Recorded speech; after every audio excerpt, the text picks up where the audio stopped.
कनिया बनबो कनिया बनबो। हेलो के बजै छी? डीजे मुकेश राज लक्ष्मीपुर। माई कसम हम कनिया बनबो राजा के जिला दरभंगा के। जहिया से कोचिंग में देखले हे गई कहै चल चल फंगा गे कहै चल चल फंगा गे।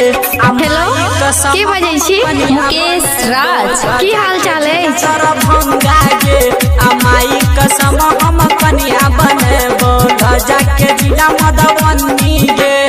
जहिया से कोचिंग में देखले हे गई कहै चल चल फंगा गे कहै चल चल फंगा गे।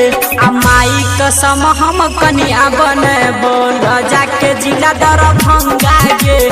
माई कसम हम कनिया बनबो राजा के जिला मधुबनी गे। कनिया बनबो राजा के जिला मधुबनी गे। माई कसम हम कनिया बनबो राजा के जिला दरभंगा। डीजे मुकेश राज लक्ष्मीपुर नेपाल। झुमका नथिया बाली हे गई की न देबो ठोरंगा गे की न देबो ठोरंगा गे। तोरा लगे बोल न की न बहु सारी बढ़िया गे। माई कसम हम कनिया बनबो राजा के जिला खगड़िया गे। माई कसम हम कनिया बनबो राजा के जिला पूर्णिया गे। जहिया से कोचिंग में देखले हे गई कहै चल चल फंगा गे कहै चल चल फंगा गे। माई कसम डीजे मुकेश राज लक्ष्मीपुर। जिला दरभंगा गे। माई कसम हम कनिया बनबो राजा के जिला मधुबनी गे। Planet music Darbhanga.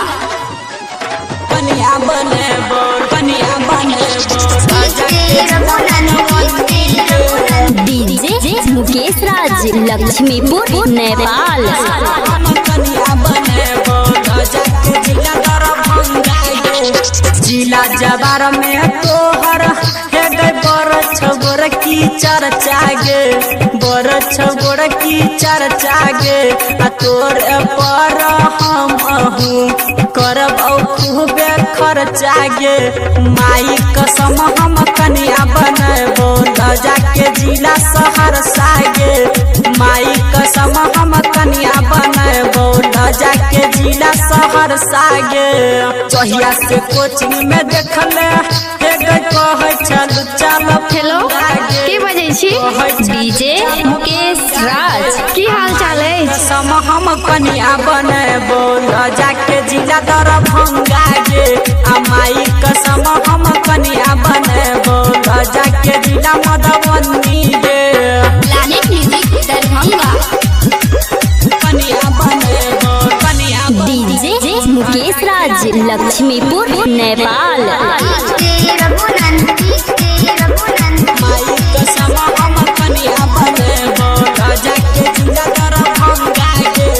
Writer Ranjit Kishan हे गई कहै छो तोरा लाला मुनिया गे कहै छो तोरा लाला मुनिया गे। बहल राम बिहारी देखै तो पूरा दुनिया गे। रहमान जी यादव से मिलेबो बना ले तो दुल्हनिया गे। डीजे वाला गाना बजे तो घूमे तो पूरा दुनिया गे। जहिया से कोचिंग में देखले हे गई कहै चल चल फंगा गे कहै चल चल फंगा गे। माई कसम डीजे मुकेश राज लक्ष्मीपुर। दरभंगा गे। माई कसम हम कनिया। गाना मिक्सिंग बनाने के लिए संपर्क करें डीजे मुकेश राज लक्ष्मीपुर।